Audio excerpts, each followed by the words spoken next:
আমার বন্ধুগণ, এক পর্যায়ে এই ইহুদির মেয়েটা দৌড়াইয়া হযরতে ফাতেমার কাছে এসে বলছে, বোন রে, তোমার সঙ্গে আজকে লাইফের একটা বড় সিদ্ধান্তে যেতে চাই। তুমি আমার জিন্দগির সব থেকে বড় পরামর্শ আজকে দিবা। ফাতেমা ডেকে ডেকে বললেন, বোন রে, তুমি আমার কাছে জীবনের কি পরামর্শ চাও? ইহুদি ডেকে ডেকে বলছে, ফাতেমা, আমার বাবা আমার জন্যে একটা ইহুদির ছেলে, শিল্পপতির ছেলে, হ্যান্ডসাম একটা ছেলেকে পাত্র হিসাবে ঠিক করে ফেলেছেন। বাবার কাছ থেকে সময় নিয়ে এসেছি, তোমার সঙ্গে পরামর্শ করতেছে আমি কি বিয়েতে রাজি হব কিনা। দুনিয়ায় আমার অনেক আত্মীয় স্বজন আছে, আমার অনেক বন্ধু বান্ধব আছে, কারো কাছে পরামর্শের জন্য যাই না, তোমার কাছে পরামর্শ চাইলাম, কারণ তুমি কোনোদিন আমাকে ভুল পরামর্শ দিবা না। হযরতে ফাতেমা বলছেন, বোন আমার, তুমি ইহুদি, আমি মুসলিম, তোমার লাইফে এত বড় সিদ্ধান্ত আমি দিতে পারবো না। তুমি যেটা ভালো মনে করো, তোমার বাবা যা বলতে চায় তাই করে ফেলো। মেয়েটা বলছে, বোন রে, তুমি যদি সিদ্ধান্ত না দাও আমি কোনো কথাই বলতে চাই না, প্রয়োজনে জিন্দেগিতে বিয়ে করব না, কিন্তু আমি জানি আমার বাবা আমাকে যেই পরামর্শ দিবে, আমাকে যেই সিদ্ধান্ত দিবে, তুমি যদি আমাকে পরামর্শ দাও, আমার মন বলতেছে পৃথিবীর মানুষ আমাকে যেই পরামর্শ দিবে, সকল মানুষ একটা পরামর্শ দিল, আর এর বিপরীতে ফাতেমা তুমি যদি আমাকে পরামর্শ দাও, আমি তোমার পরামর্শ মেনে নিতে রাজি।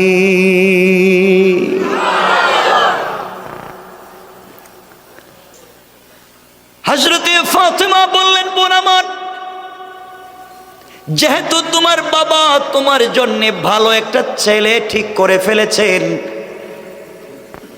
আর বাবারা কোনোদিন মেয়ের অপকার চায় না, কল্যাণ চায়, আমার মন বলতেছে তুমি বিয়েতে রাজি হয়ে যাও, উপকার আছে।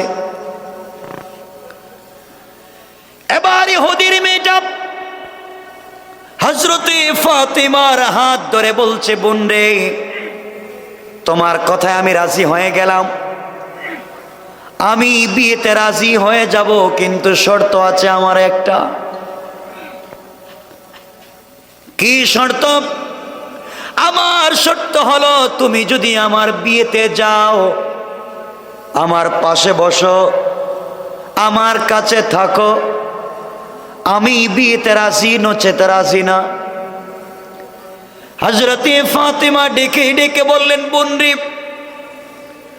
আমার বাবা মুসলিম, আমি মুসলিম, আমার বাবা তাওহীদ আর রিসালাতের দাওয়াত দেয়, তোমরা মানো না, তোমরা আমার বাবার জাত শত্রু,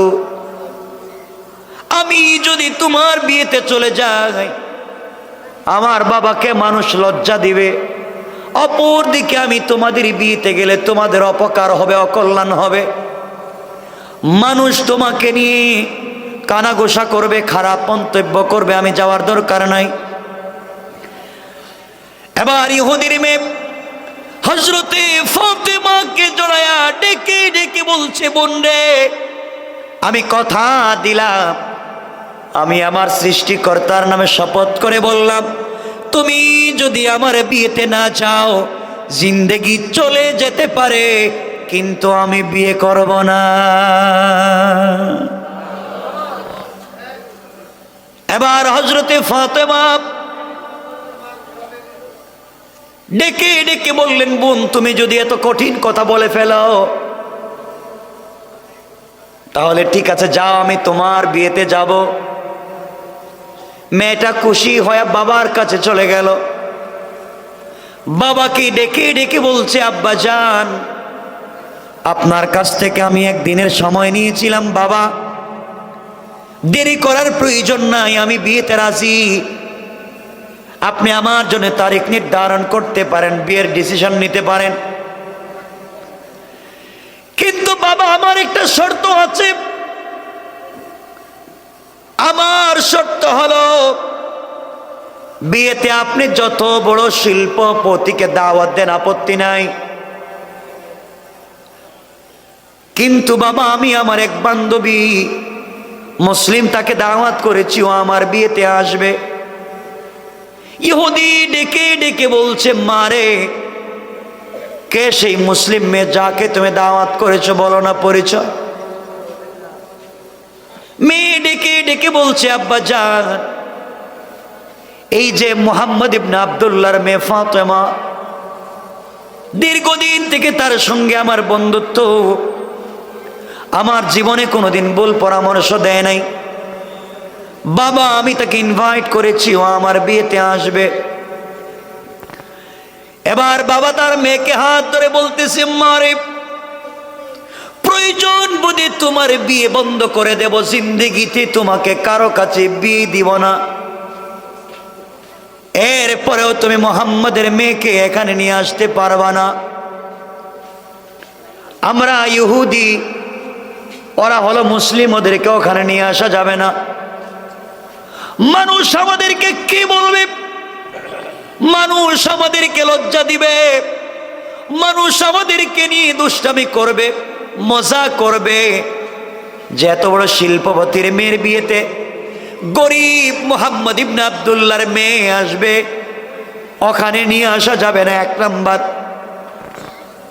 দুই নাম্বার হলো, মারে আমাদের টাকা আছে, পয়সা আছে, আমরা তো ভালো সোসাইটিতে বসবাস করি, তোমার বিয়েতে যারা আসবে সবাই দামি কাপড় পরে আসবে, দামি অলংকার জুয়েলারি অর্নামেন্টস ইউজ করে আসবে। আর মুহাম্মদ ইবনে আব্দুল্লাহর মেয়ে, যার ঘরে 3 বেলার 1 বেলার খাবার থাকে না, ও তো ছেঁড়া কাপড় পরে আসবে। এই জন্যে তাকে বিয়েতে দাওয়াত করা যাবে না। এবার মেয়ে ডেকে ডেকে বলছে, আব্বা জান আপনার কথা শেষ আমি বুঝতে পেরেছি, আপনি আমার বান্ধবীকে বিয়েতে আসতে দিবেন না বাবা। তাহলে আমার ফাইনাল ডিসিশন আপনি শোনেন, আপনি যদি আমার বান্ধবীকে বিয়েতে আসতে বাধা দেন বাবা, আপনি মেরে ফেলতে পারেন, আমি মরে যেতে পারি, কিন্তু জীবনে বেঁচে থাকতে কোনো ছেলেকে বিয়ে করব না। ইহুদি বিপদে পড়ে গেলাম। একটা মাত্র আমার মেয়ে, বিয়ের দিন তারিখ ঠিক করে ফেলেছি, এখন যদি বিয়ে না হয় মানুষ আমাকে নিয়ে তো মজা করবে, মানুষ আমাকে নিয়ে তামসা করবে, কিন্তু বিয়েতে রাজি হব কেমনে? কেমনে বিয়ে করাই? মেয়ে তো ফাতেমাকে নিয়ে আসতে চায়।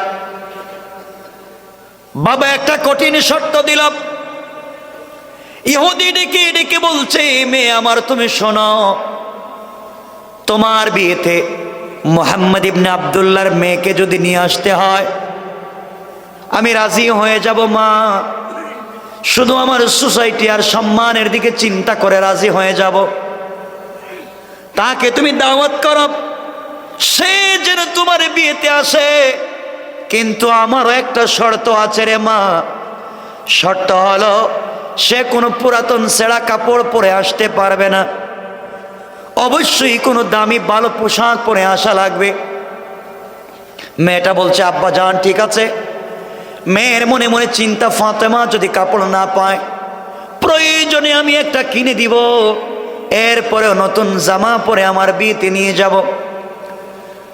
মেয়েটা দৌড়ায়া হযরতে ফাতেমার কাছে সে কান্না করে বলছে, বোন রে তুমি আমার বিয়েতে যাও, আমার বাবা মানতে চায় না, আমার বাবা রাজি হতে চায় না, কোনোভাবে বিয়েতে যখন রাজি হয় না তোমাকে নেয়ার ব্যাপারে, এক পর্যায়ে শর্ত দিয়েছে তুমি যেতে পারবে, তবে নতুন জামা পরে যাওয়া লাগবে। হযরতে ফাতেমা চোখের পানি ছেড়ে দিলেন আর ডেকে বললেন, বোন রে, তুই কেমনি বললি নতুন জামা পরে তোর বিয়েতে আমি যাব? জানিস না আমি কার মেয়ে? আমার বাবা আল্লাহর কাছে চাইলে দুনিয়াকে স্বর্ণ বানায়া দিতে পারতেন। আমার বাবা চাইলে আমার ঘরটাকে ডায়মন্ড দিয়ে বানায়া দিতে পারতেন, কিন্তু আল্লাহর কাছে বলেছেন, আল্লাহ তাআলা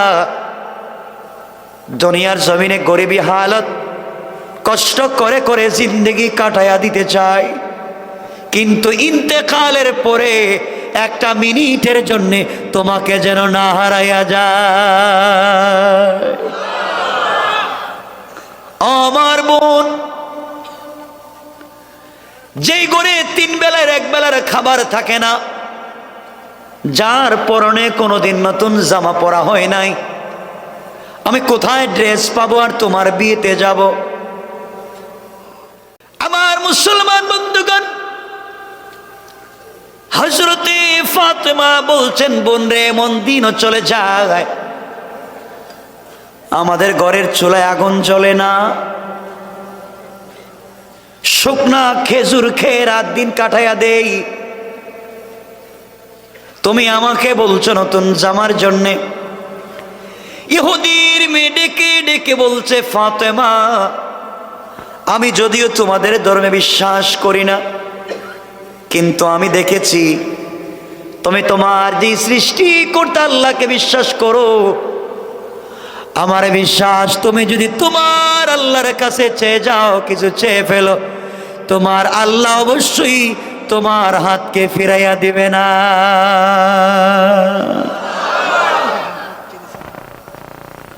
আমার বোন,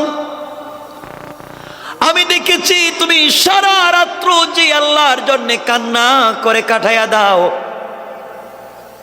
এই আল্লাহর কাছে যদি তুমি কিছু চাও, আমার মন বলতেছি আল্লাহ তোমাকে ফিরাইয়া দিবে না। ফাতেমা আবেগী হয়ে গেলেন, আবেগী হয়ে এক পর্যায়ে বলে ফেললেন, বোন রে, ইনশাআল্লাহ কথা দিলাম আমি তোমার বিয়েতে যাব এবং পৃথিবীর সব থেকে দামি কাপড় পরে যাব। কোন সুবহানাল্লাহ। ঘরে কোনো কাপড় আছে? কথা কয় না কেন? টাকা পয়সা আছে? বলে ফেলছি ইনশাআল্লাহ যাব। আমার বন্ধুগণ, মেয়েটা চলে গিয়েছে, তার বাবার কাছে গিয়ে বলছে, আব্বা জান, ফাতেমাকে বলেছি ও কিন্তু আমার বিয়েতে আসবে এবং কথা দিয়েছে পৃথিবীর সব থেকে দামি কাপড় পরে আসবে, নচেত আসবে না। ইহুদি মনে মনে ভাবতে লাগলো, ঠিক আছে, তাইলে ও কাপড় পাবে না, তোমার বিয়েতেও আসতে পারবে না। এদিকে বিয়ের দিন শুরু হয়ে গেল, আগামীকালকে বিয়ে। সংক্ষেপ করে বলছি রে মুসলমান, ঈশার পরে ফাতেমা চিন্তা করলেন আগামীকালকে বিয়ে, এখন পর্যন্ত কাপড়ের কোনো ব্যবস্থা হয় নাই, আমি তো ওয়াদা করেছি বিয়েতে যাব, কিন্তু কেমনে যে কাপড় যে নাই। আল্লাহ বলে দিয়েছেন, গোলাম রে, কোনো বিপদে পড়ে গেলে কিছু সাহায্যের যদি প্রয়োজন হয়, ধৈর্য ধারণ করবা আর সালাত পড়বা। ধৈর্য ধারণ করে নামাজের সেজদায় গিয়ে যদি আমি আল্লাহকে বলো, গোলাম তোর দিল যদি পরিষ্কার হয় রে গোলাম, চাইতে দেরি হবে, আমি আল্লাহর পক্ষ থেকে সাহায্য আসতে দেরি হবে না। হযরতে ফাতেমা গভীর রজনীতে জায়নামাজ বিছায়া আল্লাহকে ডাক দিয়া বলছেন, আল্লাহ তাআলা, আমি সারাদিন টেনশনে থাকি, দিন শেষ হয় না কেন, দিন শেষ হয় না কেন, রাত্র হয়ে গেলে তোমার সঙ্গে একা একা কথা বলতে চাই আল্লাহ। দুনিয়ার জমিনের কেউ জানে না তোমার সঙ্গে আমার কেমন সম্পর্ক। সারাদিন না কে রোজা রাখি, রাত্র বেলাও ঘরে কোনোদিন খাবার থাকে না। এরপরেও গভীর রজনীতে সিজদায় পড়ে যখন আমি যাই তোমার কাছে কিছু চাই, নামাজের ভিতরে আমি ফাতেমা যখন সূরা ফাতিহা তিলাওয়াত করি, ওগো মুনিব, ওগো আল্লাহ, তুমি তো আমার প্রত্যেকটা আয়াতের সঙ্গে এমন সুন্দর করে তুমি জবাব দাও যেন তোমার কণ্ঠের আওয়াজ আমি ফাতেমা আমার কানে শুনি। আয় আল্লাহ তাআলা, এই জন্যে আমি তোমার প্রেমে তো পাগল হয়ে আছি। দিন হয়ে গেলে চিন্তা করি রাত্র আসে না কেন। যত তাড়াতাড়ি রাত্র আসবে তত তাড়াতাড়ি তোমার সঙ্গে কথা বলবো। আয় আল্লাহ তাআলা, তোমার সঙ্গে আমার দীর্ঘদিনের সম্পর্ক। প্রতিদিন তুমি আমাকে বলো তোমার কাছে কিছু চাওয়ার জন্যে। আল্লাহ, আমি তো তোমার কাছে কিছুই চাই না, গাড়ি চাই না, বাড়ি চাই না, সম্পত্তি চাই না, কিছুই চাইলাম না। আজকে তোমার কাছে আমি ফাতেমা একটা জিনিস চাইবো। আয় আল্লাহ তাআলা, ওই জিনিস আমার সৌন্দর্যের জন্যে না, আমার জৈবিক চাহিদা পূরণের জন্যে না, আমাকে সুন্দর লাগবার জন্যে না। আয় আল্লাহ, তোমার কাছে একটা জিনিস চাইবো, ওই জিনিস তুমি আমাকে দিবা। আমার বাবা দ্বীনের দাওয়াত নিয়ে পাবলিকের কাছে যায়, কালিমার দাওয়াত নিয়ে বাহিরে যায়, কিন্তু আমি দ্বীনের দাওয়াত নিয়ে যেতে পারি না মেয়ে হওয়ার কারণে। বাবার সঙ্গে কালিমার দাওয়াতে বাহিরে যেতে পারি না। আজ আমি তোমার কাছে একটা কাপড়ের আবদার করলাম, তুমি আমাকে একটা কাপড় দিবা। আগামী কালকে ইহুদির মেয়ের বিয়েতে যাব। এই কাপড় আমার সৌন্দর্যের জন্যে না, আমার চাহিদা পূরণের জন্যে না, আমার জৈবিক চাহিদার জন্যে না। এত সুন্দর একটা কাপড় তুমি আমাকে দিবা, যে কাপড় পরে ইহুদির মেয়ের বিয়েতে গেলে যারা আমার কাপড়ের দিকে তাকাবে, ওরা তাকায়া যেন কালিমা পড়ে মুসলমান হয়ে যায়। আয় আল্লাহ তাআলা, তোমার কাছে আমি এমন একটা জিনিস চেয়ে বসলাম, তুমি যদি না দাও, দীর্ঘদিন থেকে তোমার সঙ্গে আমার সম্পর্ক কিছুই চাইলাম না, আজ মাত্র একটা কাপড়ের আবদার করলাম, ওইটাও যদি তুমি আমাকে ফিরিয়ে দাও, তাহলে কিসের প্রেম, কিসের সম্পর্ক আর কিসের ভালোবাসা? তুমি না বলো আমাদের জন্য পাগল, আমিও তো তোমার জন্য পাগল, কিন্তু এমন সম্পর্ক কিছু চাইলে যদি দেয় না।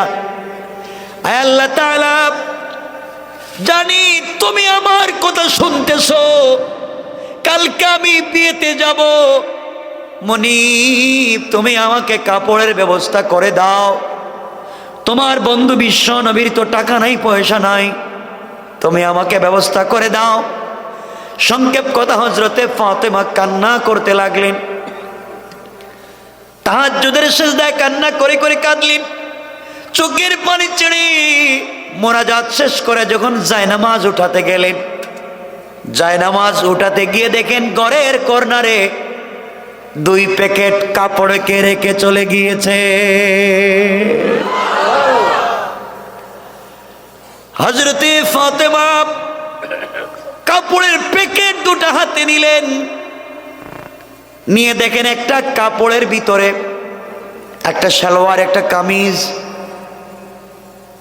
আর একটা প্যাকেটের ভিতরে একটা ওড়না। 3টা কাপড় হাতে নিলেন, আশ্চর্য হয়ে গেলেন, ঘরের ভিতরে কাউকে আসতে দেখলাম না। কে আসলো? এত সুন্দর প্যাকেট রেখে গেল, এটা দুনিয়ার কোনো প্যাকেট তো মনে হয় না। হযরতে ফাতেমা যখন প্যাকেটের মুখ খুলে দিয়েছে, খুলতে দেরি হয়েছে, জান্নাতুল ফিরদাউসের মেশকে আম্বরের ঘ্রাণ বের হওয়া শুরু হয়ে গেছে। প্যাকেট 2টা হাতে নিলেন, দৌড়াইয়া বাবার কাছে চলে গেলেন, আব্বা জানকে জড়ায়া ধরে বলছেন, আব্বা জান, আমি আশ্চর্য বাবা, তাহাজ্জুদের নামাজে ছিলাম, আল্লাহর কাছে একটা কাপড়ের আবদার করেছি, মোনাজাত শেষ করে দেখি কে ঘরের ভিতরে কাপড় রেখে গেল, চিনি না জানি না। বিশ্বনবী কাপড়গুলো হাতে নিলেন, কাপড় খুললেন, এগুলো তো দুনিয়ার কোনো কাপড় বলে মনে হয় না। জিবরিল আমিন হাজির হয়ে গেলেন, আমার নবীকে কানে কানে বলে দিয়েছে, পয়গম্বরে আরবি, আপনি জানেন না আপনার মেয়েটা আল্লাহর সঙ্গে কেমন সম্পর্ক করেছে, আজকে আল্লাহর কাছে একটা কাপড়ের আবদার করেছে, আল্লাহ খুশি হয়ে ভালোবেসে জান্নাতুল ফিরদাউস থেকে আমার মাধ্যমে কাপড় পৌঁছায়া দিয়েছে।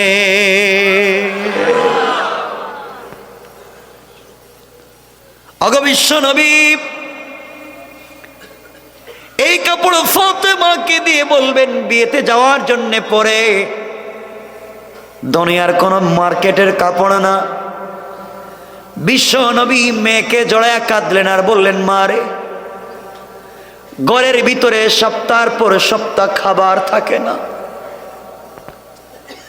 আমি বাবা কোনোদিন তোমাকে নতুন জামা কিনে দিতে পারি নাই, কিন্তু মা তুমি আল্লাহর সঙ্গে এমন কি সম্পর্ক করে ফেলেছো, কথা বলতে দেরি হয়েছে, কোটি কোটি মাইল দূর থেকে আল্লাহ তোমার জন্য কাপড় পাঠায়া দিতে দেরি করে না।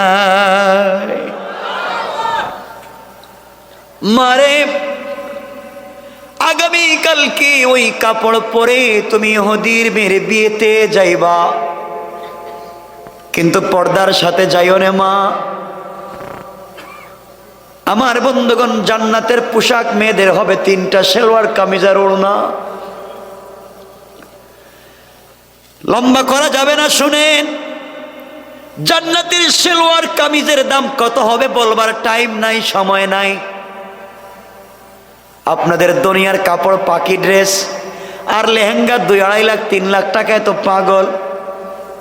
দুনিয়ায় যদি আমার মায়েরা, আমার বোনেরা পর্দা করতে পারে, বাবার খিদমত, মায়ের খিদমত, স্বামীর খিদমত করতে পারে, সতীত্বের হেফাজত করতে পারে, স্বামীর আমানত রক্ষা করতে পারে, আল্লাহ বলেছেন বান্দির দৌল, জান্নাতে আসলে তোমাদেরকে আমি একটা ওড়না দিব ইউজ করার জন্য, মাথায় দেওয়ার জন্য।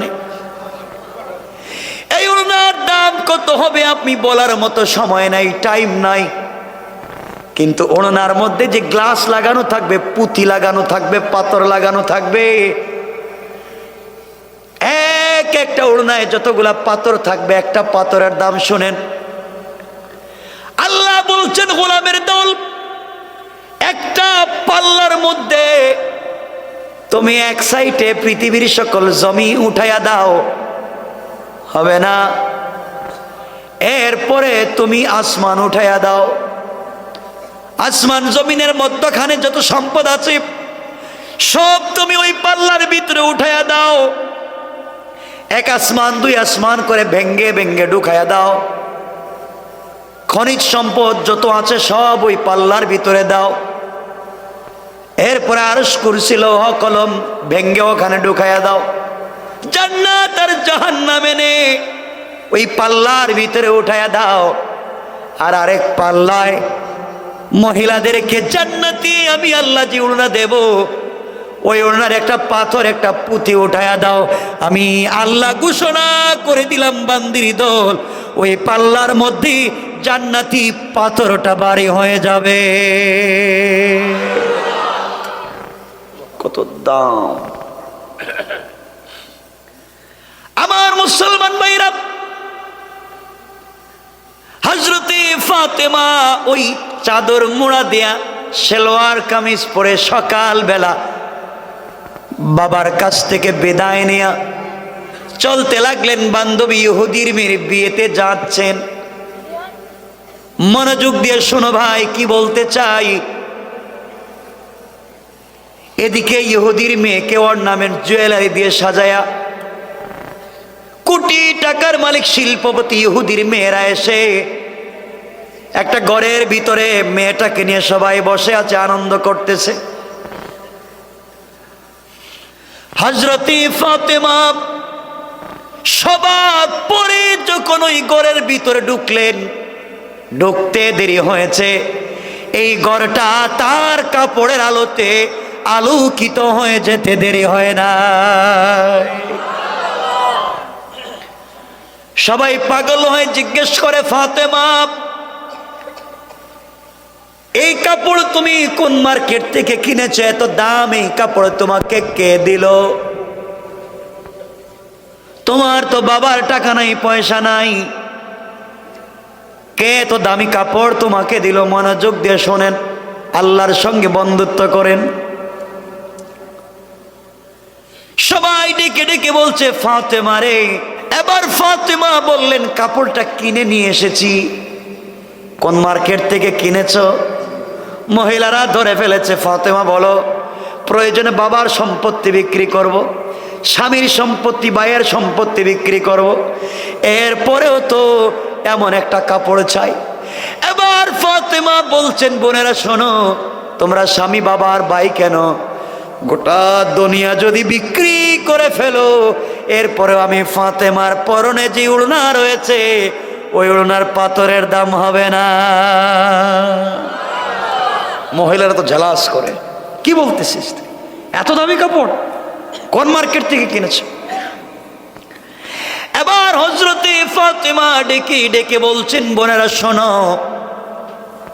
আমি যে মার্কেট থেকে কাপড় কিনেছি, যে দোকান থেকে কাপড় কিনেছি, এই দোকান তোমরা চিনবা না, ওই মার্কেটও তোমরা চিনবা না।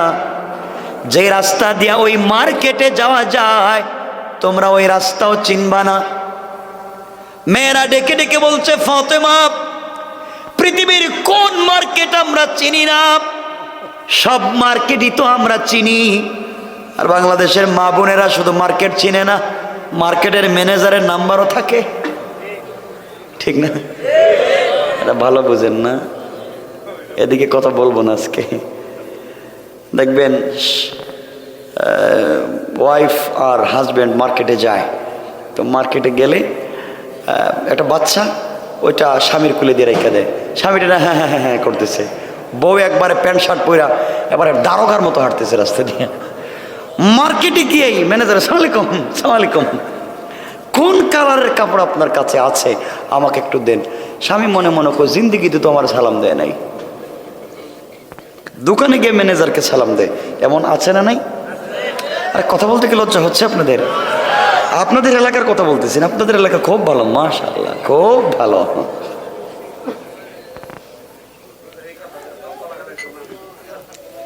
আমার বন্ধুগণ, হযরতে ফাতেমা বলছেন, তোমরা মার্কেট চিনবা না, দোকানও চিনবা না, রাস্তাও চিনো না। মহিলারা বলে, কি বলো, কোন মার্কেট আমরা চিনি না? আমরা তো সব মার্কেট চিনি, নিউ মার্কেট থেকে লাগাইয়া যত মার্কেট আছে সব তো চিনি। কি বলছো তুমি? হযরতে ফাতেমা বলছেন, বোন যাই বলো, এই যে মার্কেট চিনবা না। মহিলারা বলছে, ফাতেমা বলো তুমি রাস্তার মার্কেটের নাম বলো। এবার হযরতে ফাতেমা বলছেন, বোনেরা শোনো, আমি কি তোমাদেরকে মার্কেটের নাম বলবো? মহিলারা বলছে, মার্কেটের নাম বলো। ফাতেমা বলছেন, তাহলে শোনো, আমি যে দোকান থেকে কাপড় নিয়ে এসেছি ওই দোকানের নাম জান্নাতুল ফিরদাউস, মার্কেটের নাম জান্নাত।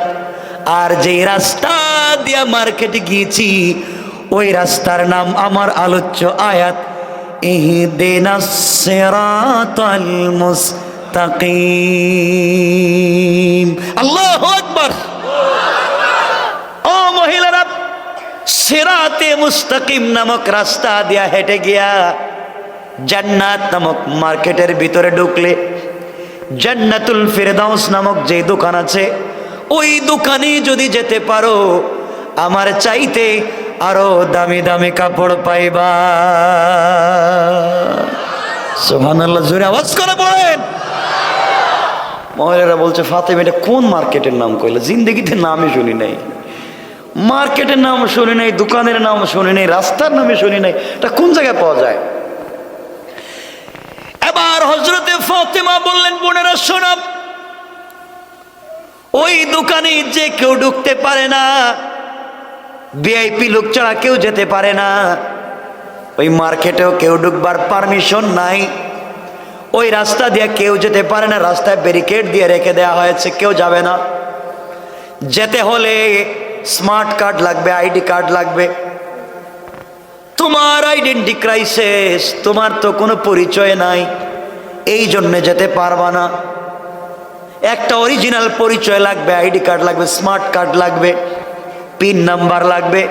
ওই স্মার্ট কার্ডে একটা পিন নাম্বার আছে, ওই পিন নাম্বার যদি মনে রাখতে পারো, ওই পিন নাম্বার যদি মনে রাখতে পারো, মুখস্থ করতে পারো, তাহলে কার্ড পাইবা, কার্ড পাইলে রাস্তা পাইবা, রাস্তা পাইলে জান্নাত নামক মার্কেট পাইবা, জান্নাত নামক মার্কেট পাইলে জান্নাতুল ফিরদৌস নামক দোকান পাইবা। মহিলারা আবার বলে, ফাতেমা বলো ওই স্মার্ট কার্ডের নাম কি? ফাতেমা বললেন, স্মার্ট কার্ড যে কোম্পানি দিয়েছে, কোম্পানির নাম ইসলাম, স্মার্ট কার্ডের নাম আল কোরআন, আর পিন নাম্বার হচ্ছে লা ইলাহা ইল্লাল্লাহ মুহাম্মাদুর রাসূলুল্লাহ। ও বোনেরা, এই লা ইলাহা ইল্লাল্লাহ নামক যে গোপন পিন নাম্বার আছে, কলবের ভিতর অন্তরে যদি জায়গা দিতে পারো, ইসলাম নামক এই কোম্পানি থেকে যদি তোমরা আল কোরআন নামক স্মার্ট কার্ড বুকে ধারণ করতে পারো, এই পরিচয় নিয়ে যদি রাস্তা দিয়ে চলো, গেলেই সামনে তোমার ভিতরে ইসলাম আছে, কোরআন আছে, পিন নাম্বার আছে, দেখালেই তোমাকে সিরাতে মুস্তাকিমের রাস্তা দেখায় দিবে। ওই রাস্তায় চললে সামনে গেলে জান্নাত নামক মার্কেট পাইবা, ওই মার্কেটে ঢুকলে জান্নাতুল ফেরদাউস নামক দোকান পাইবা। মহিলারা বলে, ফাতেমা পাইতে হলে কি করা লাগবে? পাইতে হলে একটাই পথ, এই কালিমা কলবের ভিতরে জায়গা দেওয়া লাগবে। মহিলারা বলছে, আর কিছুই চাই না। ফাতেমা তুমি হাত বাড়াইয়া দাও, এই মুহূর্তে আমরা সকলেই কালিমা পড়ে মুসলমান হয়ে গেলাম। অনেকদিন আগে একজন বাদশাহ, ওনার ছেলের বউ ঘর থেকে বের হইয়া রাস্তা দিয়ে হেঁটে যাচ্ছে। একজন ফকির ভিখারি, কাপড় ছেঁড়া, মুখে দাড়ি, আল্লাহওয়ালা, তাহাজ্জুদওয়ালা বুজুর্গ রাস্তা দিয়ে হেঁটে যাচ্ছে। আসার পথে কাদামাটি ছিল রাস্তায়, পা পিছলে কিছু কাদা গিয়ে পড়ে গিয়েছে বাদশার ছেলের বউয়ের শরীরে। বেচারি তো চেঁচামেচে শুরু করছে, চিৎকার শুরু করছে। চিৎকার করবার কারণে এই মুরব্বী ভিখারি বলতেছেন, মা আমি দেখিনি, আমি তো পড়ে গিয়েছি, আর পড়ে যাওয়ার কারণে পা পিছলে হয়তো আপনার শরীরে পড়ে গিয়েছে কাদা, আমাকে মাফ করে দিয়ে। কিন্তু কে শুনে কার কথা? আমার বন্ধুগণ, কে শুনে কার কথা? স্ত্রীর চেঁচামেচি শুনে ওই স্ত্রীর স্বামী এসে কোনো কথা নাই, বার্তা নাই, এই বৃদ্ধ লোকটাকে আচ্ছা মতো নাক মুখ দিয়ে থাপ্পড় শুরু করছে। তুমি কেন দেখো নাই? আসলে তো বেচারা তো মুরব্বী মানুষ, পা পিছলে পড়ে গিয়েছে, থাপ্পড় দিয়েছে। মুরব্বী কিছু বলতে পারে নাই, চোখের পানি ছেড়ে দিয়েছে। 3 দিন খায় নাই, হাতটা উপর দিকে ওঠে বলছে, বন্ধু আমি তো মসজিদে যেতে চাইছিলাম, আমি তো তোমার কদমে সেজদা করতে যাওয়ার পথে ভুলে পা পিছলে আমি পড়ে গিয়েছি, এজন্য আমাকে মারলো। স্ত্রীকে তার স্বামী ভালোবাসে, এই ভালোবাসার প্রতিদান দিতে সে তাকে তার সামনে সে আমাকে মারলো। তুমি কি আমাকে ভালোবাসো? ভালোবাসলে ভালোবাসার প্রতিদান দেখতে চাই। এই কথা বলার 1 মিনিট পরেই এই মেয়েটার স্বামী হঠাৎ করে পড়ে মারা গেল। বাদশা বের হয়ে দেখলেন ঘটনা তো খারাপ, আমার ছেলের বউ কাদামাটিতে ভরা, আমার ছেলে মরে পড়ে আছে, একজন ভিখারি দাঁড়িয়ে আছে, ব্যাপারটা কি? ভিখারি বলছে, দেখেন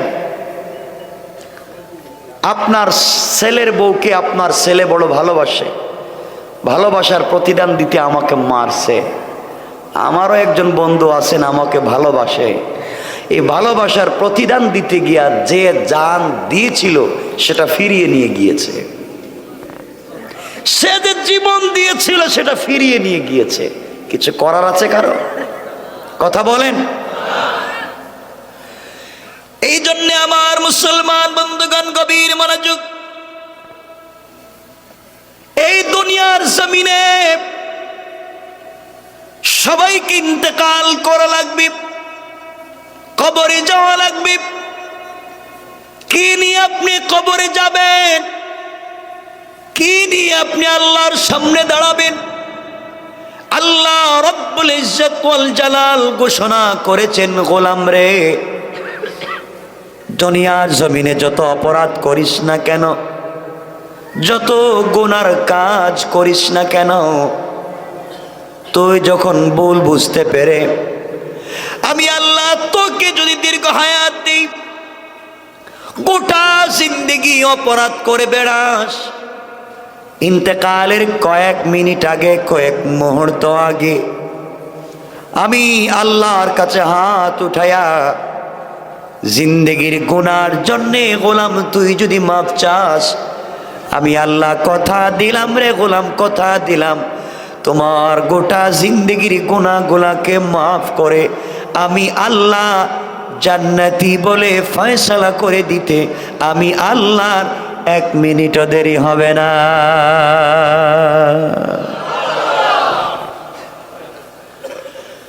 আমার বন্ধুগণ, সে আল্লাহকে চিনেন? আমি বলতে চাই সবাইকে ইন্তেকাল করা লাগবে, কবরে যাওয়া লাগবে। আপনি কি নিয়ে কবরে যাবেন? আপনাকে কিছু বললেই আপনি বলেন ব্যস্ত, মসজিদে আসেন আপনি ব্যস্ত, নামাজের কথা বললে আপনি ব্যস্ত, দ্বীনের কথা শুনেন আপনি ব্যস্ত, যখনই ইসলামের কথা বলা যায় আপনি ব্যস্ত। আল্লাহর গোলাম আপনাদেরকে বলছে, শোনেন, আপনি যতটুকুন ব্যস্ত নিজেকে বলেন, আল্লাহ রব্বুল ইজ্জত ওয়াল জালাল বলেছেন, গোলাম রে, তুই যতটুকুন ব্যস্ত তোর চাইতে কোটি গুণ ব্যস্ত আজরাইল তোমাকে নিয়ে আজরাইল আরো বেশি ব্যস্ত। আপনি জানেন না কখন জানি আপনার কাছে আজরাইল চলে আসে, রূহটা বের করে নিয়ে চলে যায়। আপনার সুন্দর বডি মাটির মধ্যে পড়ে থাকবে, গাড়ির জায়গায় গাড়ি থাকবে, অন্য কোনো মানুষ এসে গাড়িটা ইউজ করবে, আপনার বাড়ির জায়গায় বাড়ি থাকবে, অন্য কেউ আপনার বেডরুমে এসে আপনার ঘুমানোর বিছানায় ঘুমাবে, সব ঠিক থাকবে। থাকবেন না শুধু আপনি যেই কবরে যাচ্ছেন, ওই কবরের ভিতরে আপনি যদি ভালো থাকতে চান, শান্তিতে থাকতে চান, আল্লাহ এবং তার রাসূলের পথ ছাড়া বিকল্প কোনো রাস্তা নাই। আমার বন্ধুগণ, এই দুনিয়ার জমিনে আমরা বিশ্ব নবীকে ঠিক মতো ভালোবাসতে পারলাম না। যুবক, তোমাকে বলছে, তোমাকে কিছু বললেই তুমি বলো ব্যস্ত। এই দুনিয়ার জমিনে যুবকেরা মনোযোগ দিয়ে কথাগুলো শুনো, কি বলতে চাই। যে যার সঙ্গে প্রেম করে সে তার সঙ্গে একাকিত্বে নিবৃত্তে অন্ধকারে কথা বলতে চায়। যার সঙ্গে যার প্রেম, যার সঙ্গে যার সম্পর্ক, সে তার সম্পর্ক কাউকে বুঝতে দেয় না। সে বুঝাতে চায় আমি যাকে ভালোবাসি ও আমাকে ভালোবাসে, তার আর আমার সম্পর্ক কাউকে বুঝতে দেওয়া যায় না। এই জন্য যুবক যুবতীরা পার্কে গাছের কোনায় কর্নারে চিপায় চাপায় বসে থাকে, রাত্রবেলা মা বাবা যখন ঘুমিয়ে যায়, এই যুবক যুবতীরা টেলিফোনে কথা বলতে চায়, কারণ কাউকে বুঝাতে চায় না তাদের সম্পর্ক। ঠিক নেই? কথা বলেন। একজন আর একজনকে ভালোবাসে, তাদের পার্সোনালিটি বজায় রাখতে চায়, তাদের ব্যাপার কাউকে জানাতে চায় না। আল্লাহ রাব্বুল ইজ্জত ওয়াল জালাল বলেছেন, গোলাম রে, তুই তো প্রেমের সংজ্ঞা বুঝলে না। তুই আজকে যেই মেয়েটার প্রেমে পাগল হয়ে রাত দিন ঘুমাস না, হয়তো তার শরীরের চামড়া সুন্দর এই জন্যে পাগল। গোলাম, তুই জানিস না ইন্তেকাল করলে 72 ঘন্টা যাবে না, এই মহিলার চামড়াগুলা খসে পড়ে যাবে, পোকায় ধরবে। হয়তো তার দাঁত সুন্দর, তার ঠোঁট সুন্দর, তুমি জানো না 72 ঘন্টা যাবে না, এর ভিতরে তার মুখ দিয়ে পোকা বের হবে, শরীর থেকে দুর্গন্ধ বের হবে। তুমি কার জন্য পাগল হয়েছ? যেই মেয়েটা দুনিয়ায় তোমাকে বলে যায়, ইন্তেকাল করলে অন্য স্বামী গ্রহণ করে ফেলে, কবরের ভিতরে তোমার সঙ্গে থাকতে চায় না, কিয়ামতের দিন তোমাকে স্বামী হিসাবে পরিচয় দিতে চায় না। আল্লাহ বলছেন, গোলাম, এমন মানুষের প্রেমে পাগল হয়ে তুই জিন্দেগি কাটায়া দিলে, কিন্তু গোলাম তুই আমাকে চিনলি না। তুই যখন তোর বাবার পিঠে নাপাক 1 ফোঁটা পানি ছিলে, ওই সময় আমি আল্লাহ তোকে বলে যাই নাই। তুই যখন তোর মায়ের পেটের ভিতরে ছিলে, পৃথিবীর কোন চিকিৎসা বিজ্ঞান মেডিকেল সায়েন্স খাবার দিতে পারে না, ওই সময় আমি আল্লাহ তোকে বলে যাই নাই, খাবারের ব্যবস্থা করেছি। দুনিয়ায় আসার পরে সবাই যখন তোকে নিয়ে পাগল হয়ে যায়, গোলাম ওই সময় তোকে আমি বলে যাই নাই। কবরে রাখবার পরে সবাই যখন তোকে ভুলে যাবে, ওই সময়ও আমি আল্লাহ ভুলে যাব না, কিয়ামতের দিনে ভুলে যাব না, মিজানে তোকে আমি আল্লাহ ভুলে যাব না। গোলাম রে, তুই যদি আমার সঙ্গে সম্পর্ক করতে পারিস, দুনিয়ায় তোকে স্মরণ রাখবো, আর আখিরাতে স্মরণ করে বিনা হিসাবে জান্নাত দেওয়ার ফয়সালা করে দিলাম। সে আল্লাহকে চিনেন, আজকে তো আল্লাহকে চিনেন না। আল্লাহ বলছেন, গোলাম তুই তো সম্পর্ক করবে আমার সঙ্গে, প্রেম কর তুই আমার সঙ্গে। আমার নবী আরশে আজিম যাওয়ার আগে সিদরাতুল মুনতাহায় আছেন, জিবরিল আমিন ডেকে ডেকে বলছেন, ইয়া রাসূলুল্লাহি, ইয়া হাবিবাল্লাহ, আল্লাহর পয়গম্বর, আপনি ওখানে দাঁড়িয়ে থাকেন, আমি জিবরাইল চলে গেলাম। বিশ্ব নবী ডেকে বলছেন, জিবরাইল তুমি কোথায় যাও? আমাকে ঘুম থেকে উঠায়া নিয়ে এসছো, আমার যে কেউ নাই, ওখানে আমাকে একা রেখে কোথায় চলে যাও?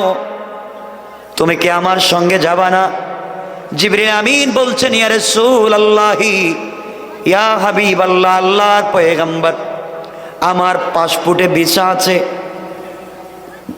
সব ঠিক আছে, মেয়াদ আছে, রোডের পারমিট নেই, এই রোড দিয়ে আমি চলতে পারবো না। যেই জায়গায় আপনাকে দাঁড় করিয়ে রেখে দিয়েছি, ওই জায়গা থেকে আরশে আজিম পর্যন্ত যে রাস্তা, ওই রাস্তা আল্লাহ একান্তভাবে আল্লাহ এবং আপনার জন্য তৈরি করে রেখে দিয়েছে, পৃথিবীর কোনো সৃষ্টিজীব যেতে পারবে না।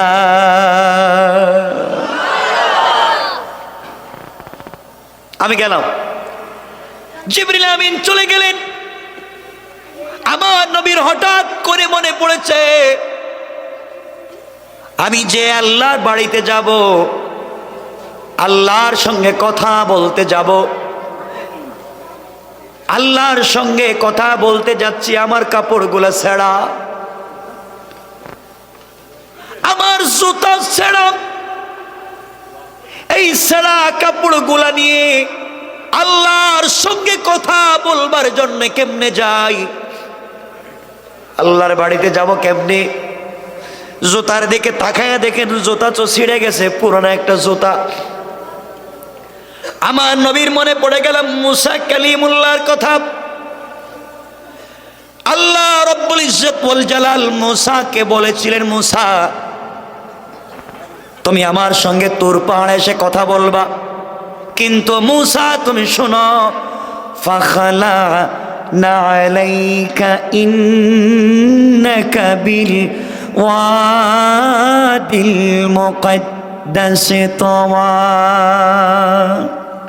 ও মূসা, এই তুর পাহাড় এটা পবিত্র জায়গা, ওখানে জুতা স্যান্ডেল নিয়ে আসা যায় না, জুতা নিয়ে আসতে পারবা না, জুতা মুবারক খুলে আমার কাছে আসবা। আমার নবী চিন্তায় পড়ে গেলেন। আল্লাহ রাব্বুল ইজ্জতুল জালাল মূসাকে জুতা নিয়ে আসতে দিলেন না, আমি কেমনে জুতা নিয়ে আল্লাহর বাড়িতে যাই? বিশ্ব নবী জুতা মুবারক খুলে রেখে দিলেন। আল্লাহ ডেকে ডেকে বললেন, বন্দরে তুমি জুতা খুলে ফেললে কেন? এই সারা জুতা তোমার পায়ে দাও, এই জুতা নিয়ে তুমি আরশে আজিমে আসবা। বন্দরে তোমার জুতার নিচে যেই ধুলি কণাগুলা রয়েছে, আমি আল্লাহ এই ধুলি কণার দ্বারা আমার আরশে আজিমকে সম্মানিত করতে চাই। কোন সুবহানাল্লাহ।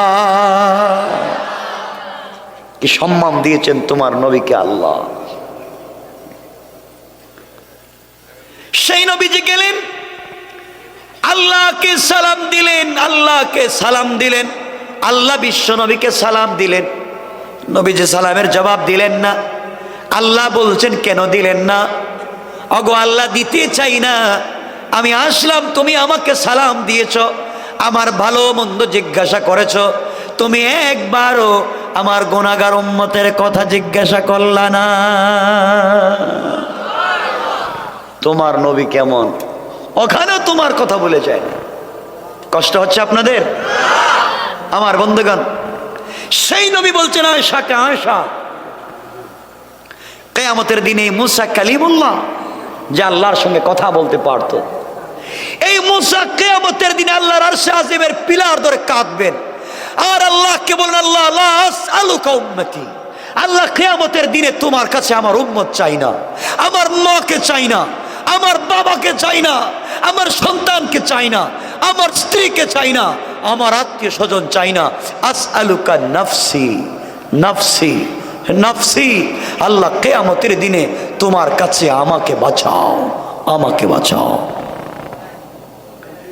সবাই যখন শুধু নফসি নফসি বলবেন, ওই সময় একজন একজন একজন শুধু আমার নেতা, আমার নবী মাকামে মাহমুদে পড়ে বলবেন, আল্লাহর কাছে চিৎকার করে বলবেন, আল্লাহুম্মা উম্মতি, আল্লাহুম্মা উম্মতি, আল্লাহ কিয়ামতের দিন কিছুই চাই না, তুমি আমার উম্মতকে বাঁচাও।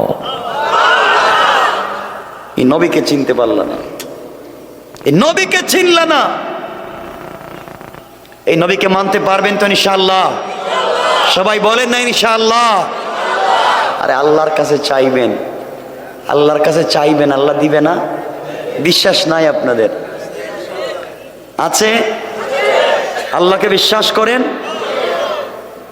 আল্লাহকে বিশ্বাস করেন, আল্লাহকে বিশ্বাস করেন, আল্লাহ অবশ্যই আপনার জিন্দেগির লাইন সব খুলে দিবেন, কি চাইবেন আর পাইবেন না। এই সময় এই সম্পর্কেই আল্লাহর কাছে চাইলে যে পাওয়া যায়, যা চাইবেন আল্লাহর কাছে বলবেন, আল্লাহ আমার মতো করে দিও না, তোমার মতো করে দাও, তোমার মতো করে আমাকে দাও। তাহলে শোনেন, এখানেই সংক্ষেপ করে কথা বলবো, রাত্র 12টা হয়ে গেছে। আমার বন্ধুগণ, আল্লাহর কাছে চাইলে পাওয়া যায় কি না, কি চাইবেন আর পাইবেন না, এই সম্পর্কে কথা বলার জন্য আসুন তারিখে ইবনে জারির তাবারি থেকে ছোট্ট একটা ঘটনা বলে আলোচনা সংক্ষেপ করব। আমার বন্ধুগণ, বিশ্বনবীর মেয়ে হযরতে ফাতেমা রাদিয়াল্লাহু তাআলা আনহার নাম তো শুনেছেন, দেখেছেন কোনোদিন? খুব ভালো মানুষ ছিলেন, এটা তো জানেন না? জানেন না? খুব ভালো মানুষ ছিলেন না? আরে এমন একটা মহিলা যার 2টা ছেলে, সাইয়্যিদা শাবাবি আহলিল জান্নাহ, জান্নাতের যুবকদের নেতা, যার বাবা বিশ্বনবী, সুবহানাল্লাহ বললেন না? আর যার মাকে স্বয়ং আল্লাহ আরশে আজিম থেকে সরাসরি সালাম দিয়েছেন, সালাম। কি সম্মান এই মহিলার! আর এই মহিলাকে আল্লাহ বানিয়েছেন সাইয়্যিদাতু নিসাই আহলিল জান্নাহ, জান্নাতি মহিলাদের নেত্রী, হযরতে ফাতেমা রাদিয়াল্লাহু তাআলা আনহা। আর তার স্বামীকে বানিয়েছেন আসাদুল্লাহিল গালিব, আল্লাহর বিজয়ী বাঘ। সুবহানাল্লাহ বললেন না? কার বাঘ? আল্লাহর বিজয়ী বাঘ। এই হযরতে ফাতেমা রাদিয়াল্লাহু তাআলা আনহার সাথে দীর্ঘদিন থেকে এক ইহুদির মেয়ের সম্পর্ক, বন্ধুত্ব। কার? এক ইহুদির মেয়ের দীর্ঘদিন থেকে সম্পর্ক। খুব সংক্ষেপ করে বলে দেব, শুধুমাত্র যেহেতু রাত্র 12টা, লম্বা করব না। মেয়েটা ইহুদি না মুসলিম? সবাই বললেন না কেন? সবাই বলেন। কার সাথে সম্পর্ক? ফাতেমা, বিশ্বনবীর মেয়ে, হাসান হুসাইনের মা, আলীর স্ত্রীর সাথে সম্পর্ক, বান্ধবী, বন্ধুত্ব। আপনারা তো ছেলেরা মেয়ের সঙ্গে, মেয়েরা ছেলের সঙ্গে বন্ধুত্ব করেন, তাই না? ঠিক না? এটাও কয় ঠিক। নিয়ত তো খারাপ কেন? এগুলো তো ঠিক না, এগুলো খারাপ কাজ। সম্পর্ক কার সাথে করবে এটাও চিনো না। এই ইহুদির মেয়ের সঙ্গে হযরতে ফাতেমার বন্ধুত্ব একদিন 2 দিনের না, কেউ বলছেন 8 বছর, কেউ বলছেন 10 বছর, কেউ বলছেন 12 বছরের বন্ধুত্ব। সুবহানাল্লাহ কয় না দিকেরা? আর একটু জোরে পড়েন। ইহুদির মেয়ে তো ফাতেমার কাছে আসে, ওকে চিনে, জানে কেমন মেয়ে। আমার মুসলমান বন্ধুগণ, গভীর মনোযোগ। ও ইহুদির মেয়ে একদিন বাড়িতে চলে গিয়েছে। বাড়িতে যাওয়ার পরে তার বাবা ইহুদি বলছে, মারে, বয়স তোমার কম হয় নাই, অনেক বড় হয়ে গেছো, বিয়ের বয়স হয়ে গেছে। মা, তুমি একমাত্র আমার মেয়ে, কোটি কোটি টাকার সম্পত্তি আমার আছে, আমার কোনো ছেলে নাই, একটা মাত্র মেয়ে। ও মা, তোমার জন্য আমি বাবা একটা পাত্র ঠিক করে রেখে দিয়েছি, তোমাকে আমি বিয়ে দিতে চাই, তুমি কি আমার কথায় রাজি? মারে, আমি যে পাত্র ঠিক করে রেখে দিয়েছি, ছেলেটা দেখতে অনেক সুন্দর, হ্যান্ডসাম, টাকাওয়ালা, শিল্পপতির ছেলে। তুমি যদি রাজি হও তাহলে আমি দিন তারিখ ঠিক করে ফেলি। মেয়ে ডেকে ডেকে বলছে, আব্বাজান, আপনি আমার বিয়ে ঠিক করে ফেলেছেন, আপনি আমার বিয়ে ঠিক করে ফেলেছেন, আপনাকে আমি বাধা দিতে পারবো না, কিন্তু বাবা আজকের দিনের আমাকে সময় দিতে হবে 24টা ঘন্টার। আগামী কালকে আপনার কাছে ফাইনাল ডিসিশন জানাইয়া দেব। একটা ইহুদির মেয়ে বাবার সঙ্গে ওই কথা বলে চিন্তা করেছে, আমার বাবা অবশ্যই আমার জন্য ভালো চায়, বাবা যেহেতু বিয়ে ঠিক করে ফেলেছে, ওই বিয়েতে রাজি হব কিনা পরামর্শ করবার জন্য অনেক বন্ধু বান্ধব আছে। এই দুনিয়ায় কেউ আমাকে সুন্দর পরামর্শ দিবে না, কিন্তু আমার দীর্ঘদিনের বান্ধবী মুসলিম মেয়ে হযরতে ফাতেমা, তার কাছে যদি চলে যায়, ওর কাছে যদি আমি পরামর্শ চাই, আমার মন বলতেছে ফাতেমা কোনদিন ভুল পরামর্শ দিবে না। কোন সুবহানাল্লাহ। মেয়েটা ফাতেমার সঙ্গে পরামর্শ করতে চায়, বাবা বিয়ে ঠিক করেছে। আর আমাদের সব জায়গায়, আমাদের বাংলাদেশে হাই প্রোফাইল সোসাইটিতে যারা থাকেন, তাদের মেয়ের জন্য যদি তাদের বাবা অথবা ভাই কোনো ছেলে ঠিক করে, মেয়ে বলে, বাবা আই এম সরি, আপনি এগুলো কি করতে চাচ্ছেন, আমি ম্যাচুরেট, আপনি আমার জন্য ছেলে ঠিক করবেন, আমি তো কলেজে পড়ার সময় 7 বছর আগে কাম সাইরা লইছি। নাউজুবিল্লাহ বললেন না? সবাই বলেন না জোরে নাউজুবিল্লাহ? আছে না নাই? সমাজ কত খারাপ। আমার বন্ধুগণ, এক পর্যায়ে এই ইহুদির মেয়েটা দৌড়াইয়া হযরতে ফাতেমার কাছে এসে বলছে, বোন রে, তোমার সঙ্গে আজকে লাইফের একটা বড় সিদ্ধান্তে যেতে চাই। তুমি আমার জিন্দগির সব থেকে বড় পরামর্শ আজকে দিবা। ফাতেমা ডেকে ডেকে বললেন, বোন রে, তুমি আমার কাছে জীবনের কি পরামর্শ চাও? ইহুদি ডেকে ডেকে বলছে, ফাতেমা, আমার বাবা আমার জন্যে একটা ইহুদির ছেলে, শিল্পপতির ছেলে, হ্যান্ডসাম একটা ছেলেকে পাত্র হিসাবে ঠিক করে ফেলেছেন। বাবার কাছ থেকে সময় নিয়ে এসেছি, তোমার সঙ্গে পরামর্শ করতেছে আমি কি বিয়েতে রাজি হব কিনা।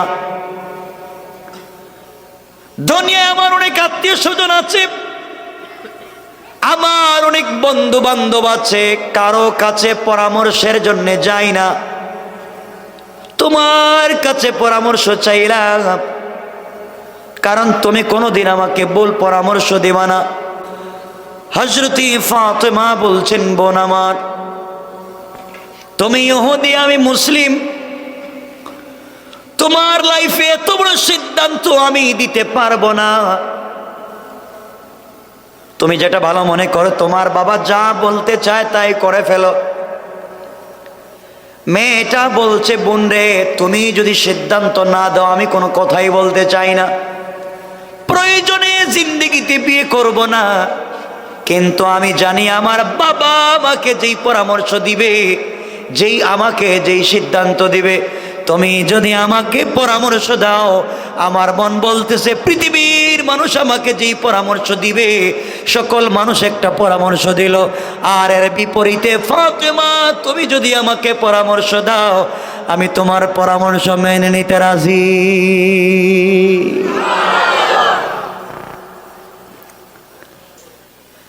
হযরতে ফাতেমা বললেন, বোন আমার,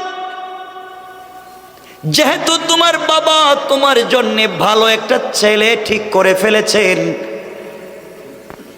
আর বাবারা কোনোদিন মেয়ের অপকার চায় না, কল্যাণ চায়, আমার মন বলতেছে তুমি বিয়েতে রাজি হয়ে যাও, উপকার আছে। এবার ইহুদির মেয়েটা হযরতে ফাতেমার হাত ধরে বলছে, বোন রে, তোমার কথায় আমি রাজি হয়ে গেলাম, আমি বিয়েতে রাজি হয়ে যাব, কিন্তু শর্ত আছে আমার একটা। কি শর্ত? আমার শর্ত হলো, তুমি যদি আমার বিয়েতে যাও, আমার পাশে বসো, আমার কাছে থাকো, আমি বিয়েতে রাজি, নচেতে রাজি না। হযরতে ফাতেমা ডেকে ডেকে বললেন, বোন রে, আমার বাবা মুসলিম, আমি মুসলিম, আমার বাবা তাওহীদ আর রিসালাতের দাওয়াত দেয়, তোমরা মানো না, তোমরা আমার বাবার জাত শত্রু,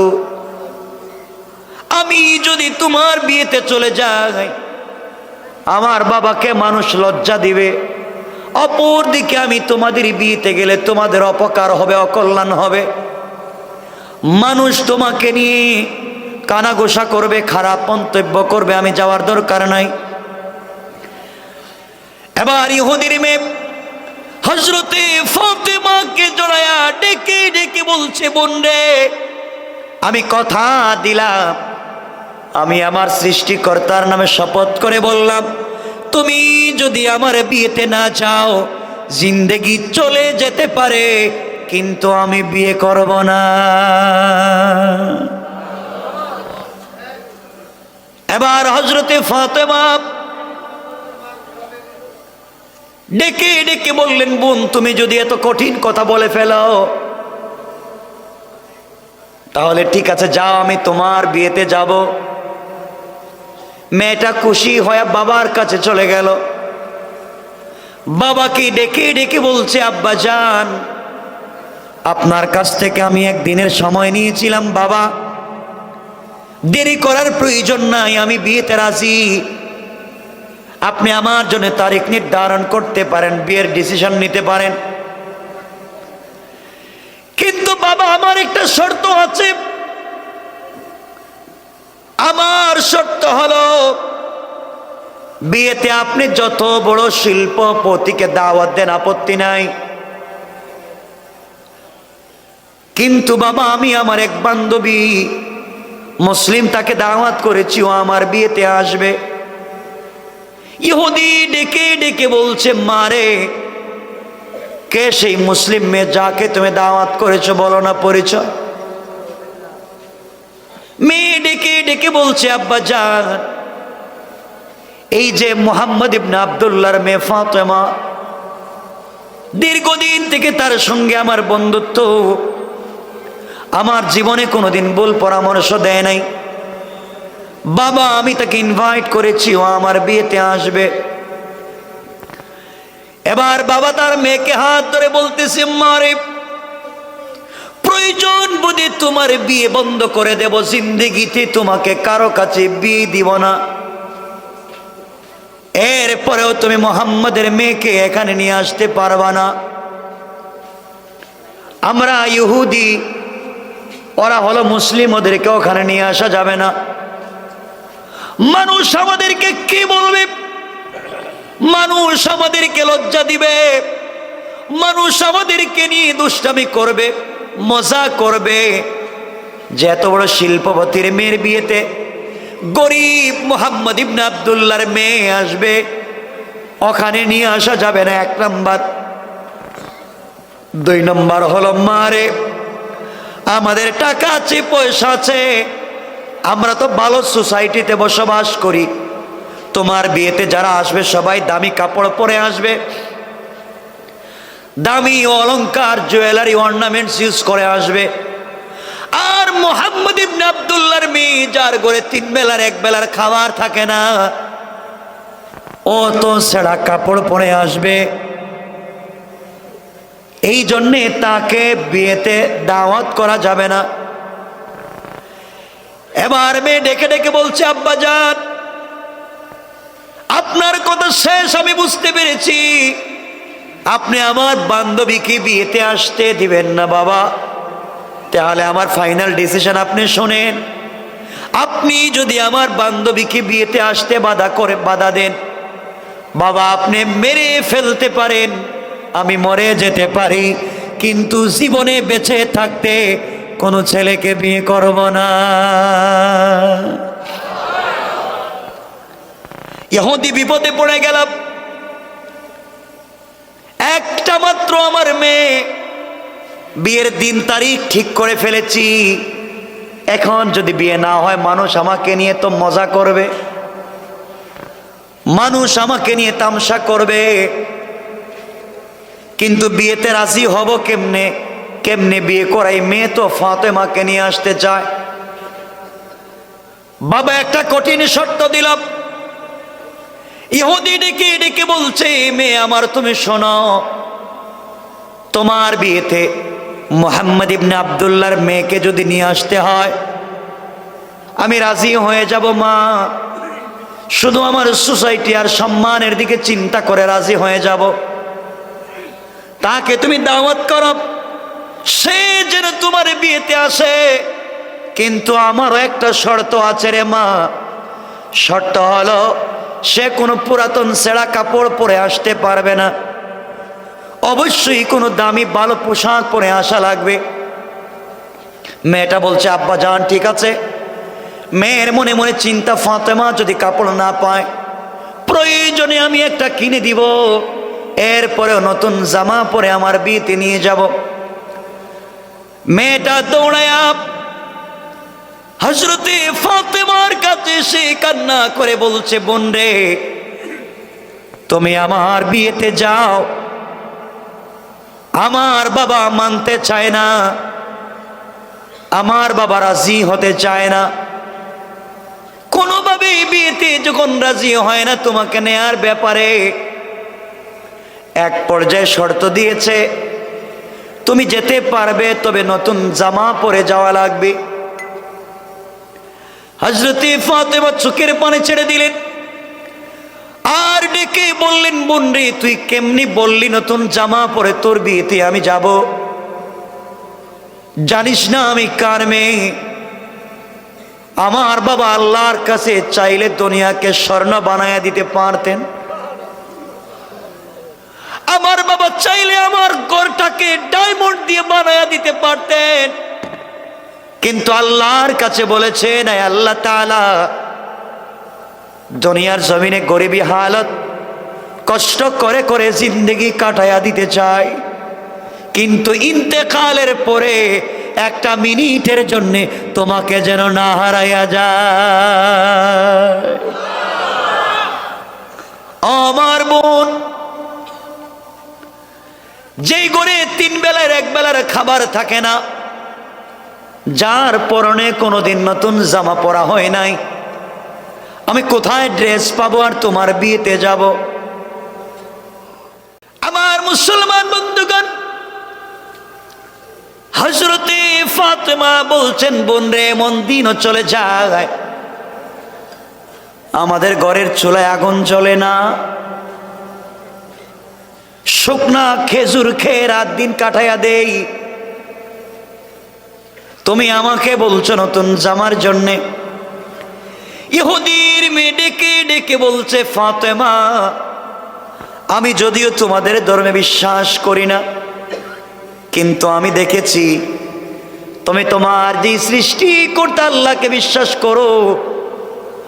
আমার বিশ্বাস, তুমি যদি তোমার আল্লাহর কাছে চেয়ে যাও, কিছু চেয়ে ফেলো, তোমার আল্লাহ অবশ্যই তোমার হাতকে ফিরাইয়া দিবে না।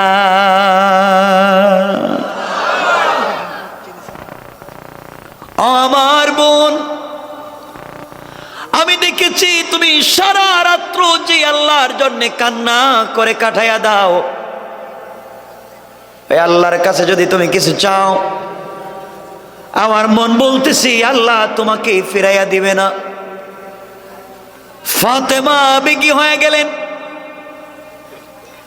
আবেগী হয়ে এক পর্যায়ে বলে ফেললেন, বোন রে, ইনশাআল্লাহ কথা দিলাম, আমি তোমার বিয়েতে যাব এবং পৃথিবীর সব থেকে দামি কাপড় পরে যাব। কোন সুবহানাল্লাহ। ঘরে কোনো কাপড় আছে? কথা কয় না কেন? টাকা পয়সা আছে? বলে ফেলছি ইনশাআল্লাহ যাব।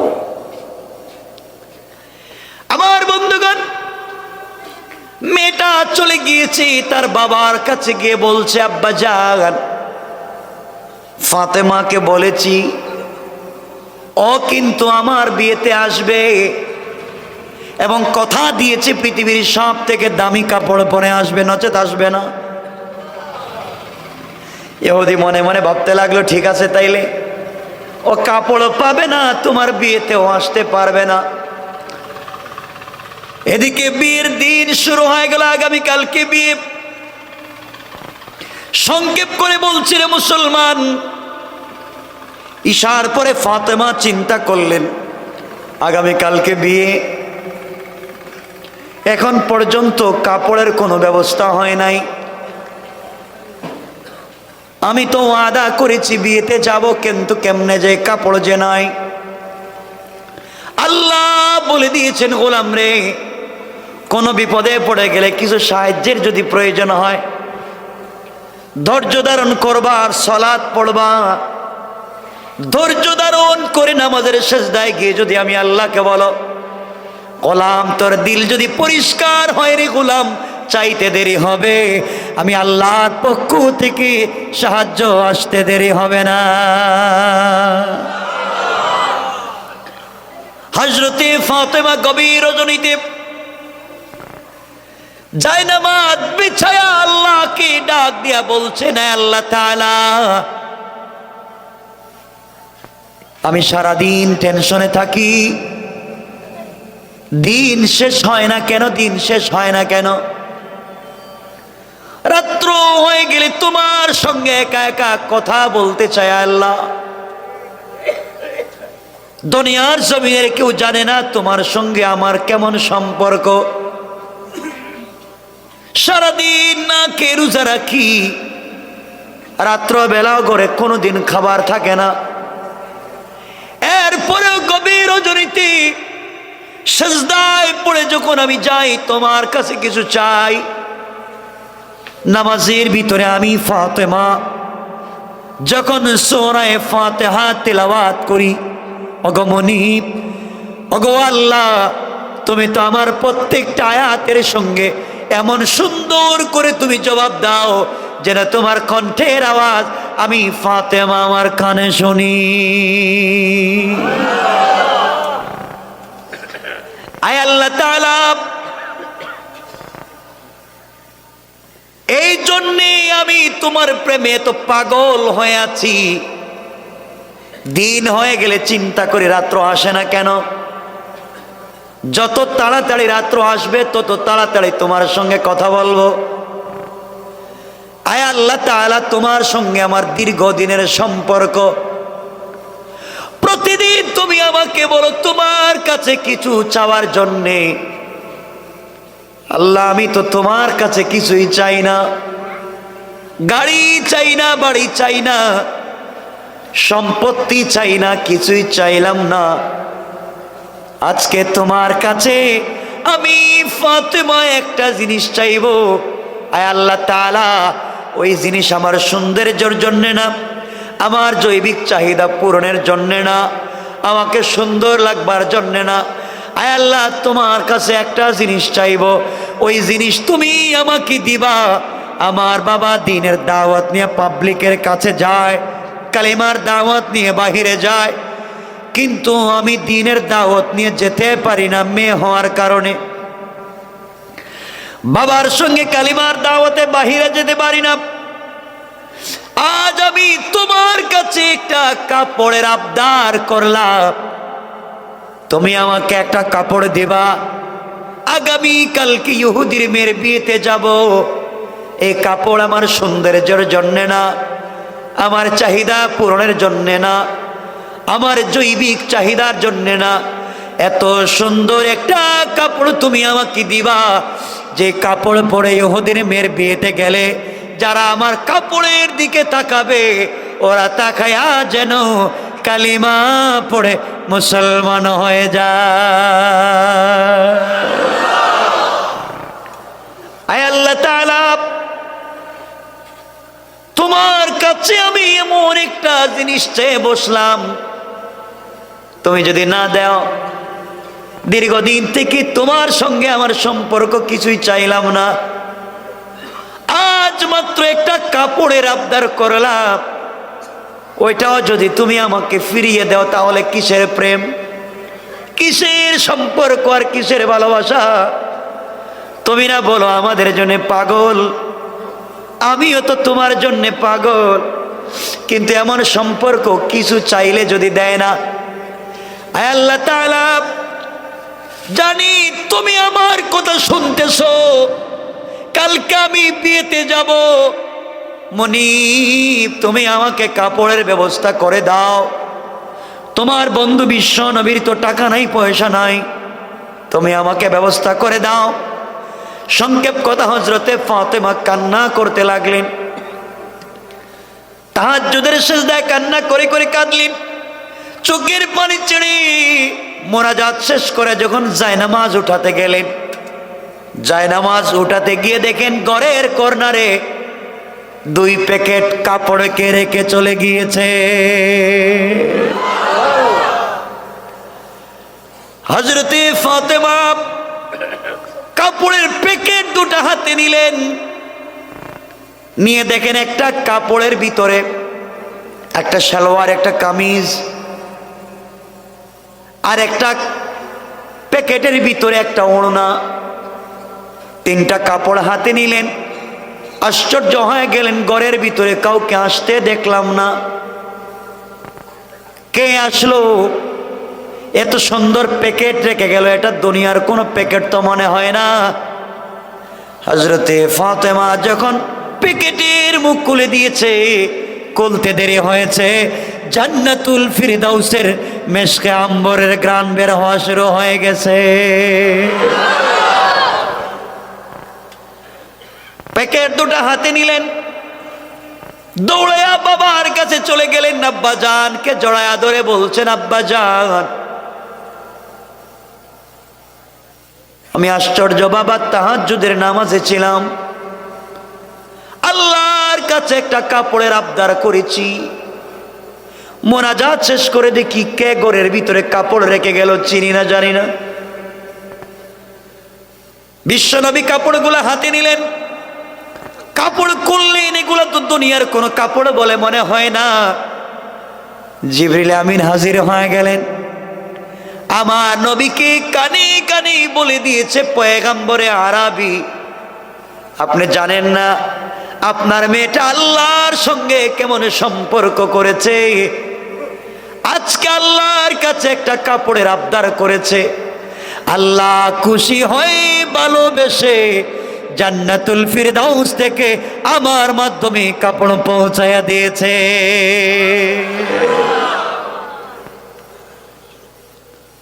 ওগো বিশ্ব নবী, এই কাপড় ফাতেমাকে দিয়ে বলবেন বিয়েতে যাওয়ার জন্য পরে, দুনিয়ার কোন মার্কেটের কাপড় না। বিশ্ব নবী মেয়েকে জড়ায়া কাঁদলেন আর বললেন, মারে ঘরের ভিতরে সপ্তাহের পর সপ্তাহ খাবার থাকে না, আমি বাবা কোনোদিন তোমাকে নতুন জামা কিনে দিতে পারি নাই, কিন্তু মা তুমি আল্লাহর সঙ্গে এমন কি সম্পর্ক করে ফেলেছো, কথা বলতে দেরি হয়েছে, কোটি কোটি মাইল দূর থেকে আল্লাহ তোমার জন্য কাপড় পাঠায়া দিতে দেরি করে না। মারে আগামী কালকে ওই কাপড় পরে তুমি ইহুদির মেয়ের বিয়েতে যাইবা, কিন্তু পর্দার সাথে যাইও না মা। আমার বন্ধুগণ, জান্নাতের পোশাক মেয়েদের হবে তিনটা, সালোয়ার কামিজ আর ওড়না। লম্বা করা যাবে না, শুনেন, জান্নাতের সালোয়ার কামিজের দাম কত হবে বলবার টাইম নাই, সময় নাই। আপনাদের দুনিয়ার কাপড় পাকি ড্রেস আর লেহেঙ্গা 2-2.5 লাখ 3 লাখ টাকায় তো পাগল।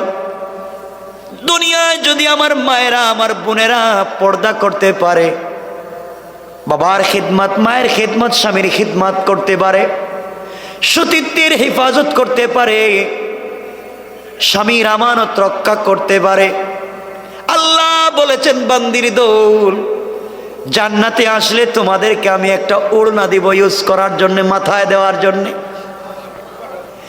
এই ওড়নার দাম কত হবে আপনি বলার মতো সময় নাই, টাইম নাই, কিন্তু ওড়নার মধ্যে যে গ্লাস লাগানো থাকবে, পুঁতি লাগানো থাকবে, পাথর লাগানো থাকবে, এক একটা ওড়নায় যতগুলা পাথর থাকবে, একটা পাথরের দাম শুনেন, আল্লাহ বলছেন গোলামের দল, একটা পাল্লার মধ্যে তুমি এক সাইডে পৃথিবীর সকল জমি উঠাইয়া দাও, হবে না। এরপরে তুমি আসমান উঠাইয়া দাও, আসমান জমিনের মধ্যখানে যত সম্পদ আছে সব তুমি ওই পাল্লার ভিতরে উঠাইয়া দাও, এক আসমান 2 আসমান করে ভেঙ্গে ভেঙ্গে ঢুকাইয়া দাও, খনিজ সম্পদ যত আছে সব ওই পাল্লার ভিতরে দাও, এরপরে আরশ কুরসি লৌহ কলম ভেঙ্গে ওখানে ঢুকাইয়া দাও, জান্নাত আর জাহান্নাম এনে ওই পাল্লার ভিতরে উঠাইয়া দাও, আর আরেক পাল্লায় মহিলাদেরকে জান্নাতি আমি আল্লাহ যে ওড়না দেব, ওই ওড়নার একটা পাথর একটা পুঁতি উঠাইয়া দাও, আমি আল্লাহ ঘোষণা করে দিলাম বান্দির দল ওই পাল্লার মধ্যে জান্নাতি পাথরটা বাড়ি হয়ে যাবে। কত দাম! আমার মুসলমান ভাইরা, হযরতে ফাতেমা ওই চাদর মুড়া দেয়া সালোয়ার কামিজ পরে সকাল বেলা বাবার কাছ থেকে বিদায় নেয়া চলতে লাগলেন। বান্ধবী ইহুদির মেয়ের বিয়েতে যাচ্ছেন। মনোযোগ দিয়ে শোনো ভাই, কি বলতে চাই। এদিকে ইহুদির মেয়েকে অর্নামেন্ট জুয়েলারি দিয়ে সাজায়া, কোটি টাকার মালিক শিল্পপতি ইহুদির মেয়েরা এসে একটা ঘরের ভিতরে মেয়েটাকে নিয়ে সবাই বসে আছে, আনন্দ করতেছে।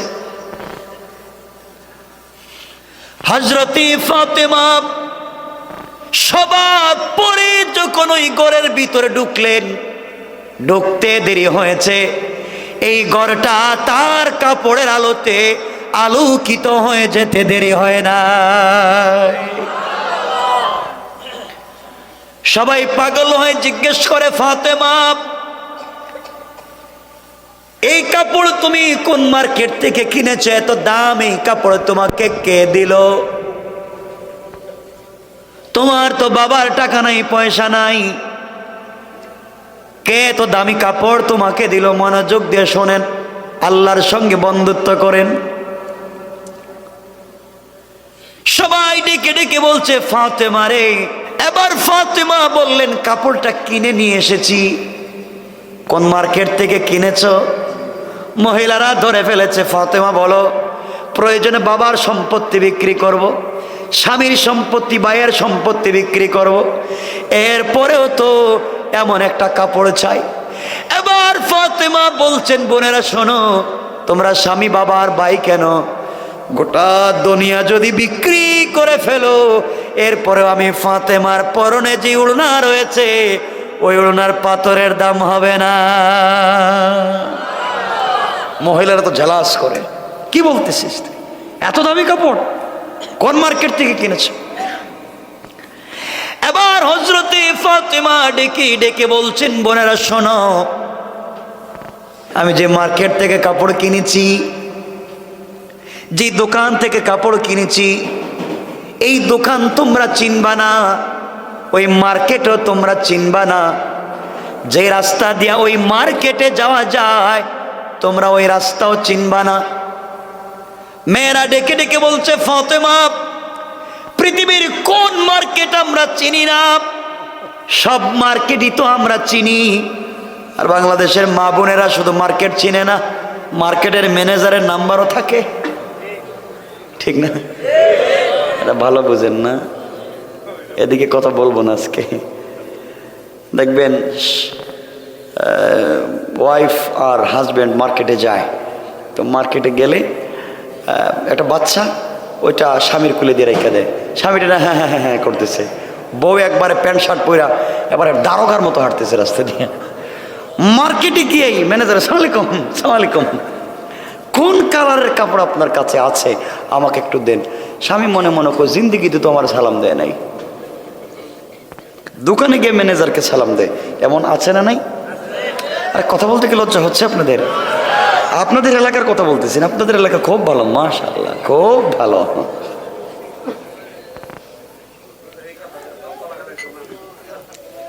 আমার বন্ধুগণ, হযরতে ফাতেমা বলছেন, তোমরা মার্কেট চিনবা না, দোকানও চিনবা না, রাস্তাও চিনো না। মহিলারা বলে, কি বলো, কোন মার্কেট আমরা চিনি না? আমরা তো সব মার্কেট চিনি, নিউ মার্কেট থেকে লাগাইয়া যত মার্কেট আছে সব তো চিনি। কি বলছো তুমি? হযরতে ফাতেমা বলছেন, বোন যাই বলো, এই যে মার্কেট চিনবা না। মহিলারা বলছে, ফাতেমা বলো তুমি এই রাস্তার মার্কেটের নাম বলো।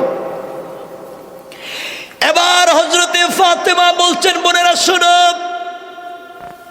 আমি কি তোমাদেরকে মার্কেটের নাম বলবো? মহিলারা বলছে, মার্কেটের নাম বলো। ফাতেমা বলছেন, তাহলে শোনো, আমি যে দোকান থেকে কাপড় নিয়ে এসেছি ওই দোকানের নাম জান্নাতুল ফিরদাউস, মার্কেটের নাম জান্নাত। আর যে রাস্তা দিয়া মার্কেটে গিয়েছি ওই রাস্তার নাম আমার আলোচ্য আয়াত, ইহদিনাস সিরাতাল মুস্তাকিম। আল্লাহু আকবার। ও মহিলারা, সিরাতে মুস্তাকিম নামক রাস্তা দিয়া হেঁটে গিয়া জান্নাত নামক মার্কেটের ভিতরে ঢুকলে জান্নাতুল ফিরদাউস নামক যে দোকান আছে ওই দোকানে যদি যেতে পারো, আমার চাইতে আরো দামি দামি কাপড় পাইবা। সুবহানাল্লাহ, জোরে আওয়াজ করে পড়েন। মহিলারা বলছে ফাতেমা এটা কোন মার্কেটের নাম কইলে? জিন্দগিতে নামই শুনি নাই, মার্কেটের নাম শুনি নাই, দোকানের নাম শুনি নাই, রাস্তার নামে শুনি নাই, এটা কোন জায়গায় পাওয়া যায়? এবার হযরতে ফাতেমা বললেন, বোনেরা শোনো,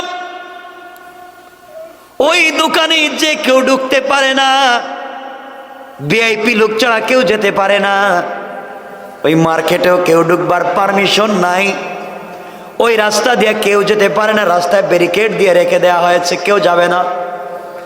যেতে হলে স্মার্ট কার্ড লাগবে, আইডি কার্ড লাগবে। তোমার আইডেন্টি ক্রাইসিস, তোমার তো কোনো পরিচয় নাই, এই জন্য যেতে পারবা না। একটা অরিজিনাল পরিচয় লাগবে, আইডি কার্ড লাগবে, স্মার্ট কার্ড লাগবে, পিন নাম্বার লাগবে।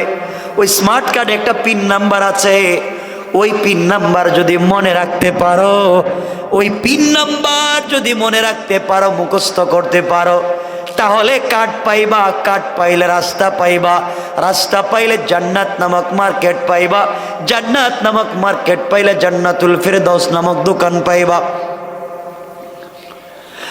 মহিলারা আবার বলে, ফাতেমা বলো ওই স্মার্ট কার্ডের নাম কি? ফাতেমা বললেন, স্মার্ট কার্ড যে কোম্পানি দিয়েছে, কোম্পানির নাম ইসলাম, স্মার্ট কার্ডের নাম আল কোরআন, আর পিন নাম্বার হচ্ছে লা ইলাহা ইল্লাল্লাহু মুহাম্মাদুর রাসূলুল্লাহ। ও বোনেরা, এই লা ইলাহা ইল্লাল্লাহ নামক যে গোপন পিন নাম্বার আছে, কলবের ভিতর অন্তরে যদি জায়গা দিতে পারো, ইসলাম নামক এই কোম্পানি থেকে যদি তোমরা আল কোরআন নামক স্মার্ট কার্ড বুকে ধারণ করতে পারো, এই পরিচয় নিয়ে যদি রাস্তা দিয়ে চলো, গেলেই সামনে তোমার ভিতরে ইসলাম আছে, কোরআন আছে, পিন নাম্বার আছে, দেখালেই তোমাকে সিরাতে মুস্তাকিমের রাস্তা দেখায় দিবে। ওই রাস্তায় চললে সামনে গেলে জান্নাত নামক মার্কেট পাইবা, ওই মার্কেটে ঢুকলে জান্নাতুল ফিরদাউস নামক দোকান পাইবা। মহিলারা বলে, ফাতেমা পাইতে হলে কি করা লাগবে? পাইতে হলে একটাই পথ, এই কালিমা কলবের ভিতরে জায়গা দেওয়া লাগবে। মহিলারা বলছে আর কিছুই চাই না। ফাতেমা তুমি হাত বাড়াইয়া দাও, এই মুহূর্তে আমরা সকলেই কালিমা পড়ে মুসলমান হয়ে গেলাম। আমার বন্ধুগণ, কথা লম্বা, এই কাপড় দেখি এতগুলা মহিলা, কেউ বলছেন 350 জন, কেউ 360 জন, সকল মহিলারা সব বাদ দিয়া কালিমা পড়ে মুসলমান হয়ে গেছে। কোন সুবহান।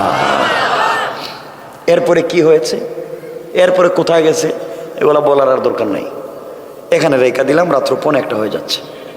কথা বুঝতে পেরেছেন আমার? এখানে থাকো, মোটামুটি এখন এখানে সবাই আছে, মুসলমান হয়েছে, এখন রাস্তা পাইছে কিনা, এরা মার্কেটে গিয়ে কি কাপড় পাইছে কিনা, এটা পরের সাবজেক্ট। আজকের মতো এখানে রেখে দিলাম।